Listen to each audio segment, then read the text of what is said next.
Katie Mulcahy. I am the UK Colour Ambassador for RUSK. This is my model Amber, and what we're going to be creating today is a really on-trend colour that's going to be massive this year, which is a silvery grey tone.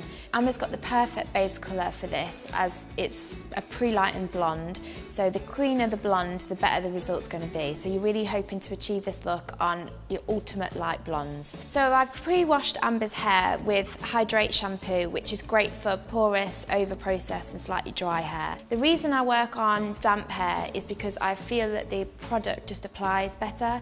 So the great thing with Direct is that there's no mixing involved. It's literally straight from the tube. You can pastelise the Direct colours down by adding conditioner, but I do want this to be as intense as possible and as ash as possible. I'm going to be using Icy White from the RUSK Direct range. So literally no mixing required, just mixing it straight from the tube.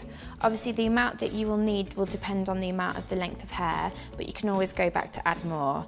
But for this short sort of hairstyle, I'm just using just over 1/4 of a tube. So this is Icy White, but it does actually come out quite a vivid blue colour. Obviously the reason behind that is it's anti-yellow, so obviously ash-based colours are very blue-based, but please reassure your client that your hair's not going to come out blue. It is Icy White. So whenever using anything from the Direct range, always make sure that you're wearing gloves. The tones are quite vivid in the range, so you don't want stained hands when you're working in the salon. So I'm going to start applying the colour just as I would a root tint. So I'm going to start working around the hairline, but when I'm applying it, I'm literally going to almost use like brush strokes as I'm applying it so that the colour really bleeds through to the hair. So as you're applying it, make sure there's plenty on your brush and you're really sort of pushing that colour through. So I'm going to continue to do that all around the hairline.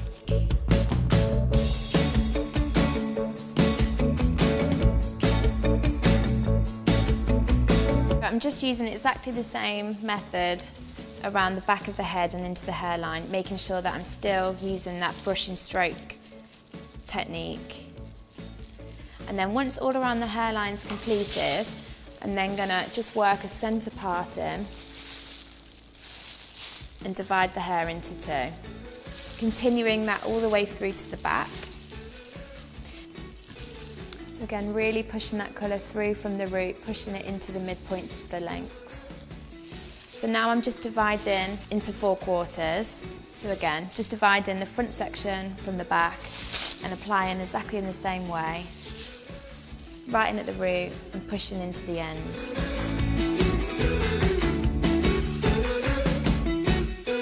So now I'm working into my 4 quarters, again just dividing about 1 inch section at a time.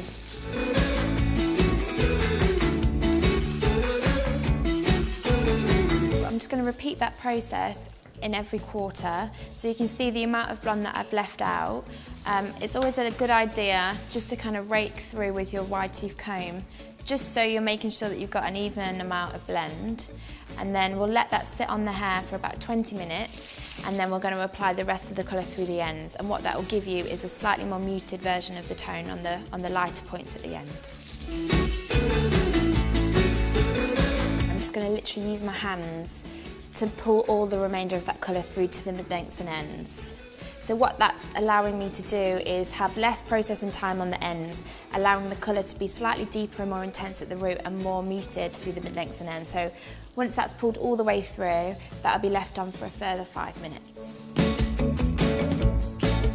So we've now rinsed Amber's colour. I've used the Hydrate and Shampoo and Conditioner, which is for slightly dry and damaged hair that's been treated with a chemical process. So it helps to replenish all the moisture that was lost in the hair. And yep, we're just going to start drying and styling it up.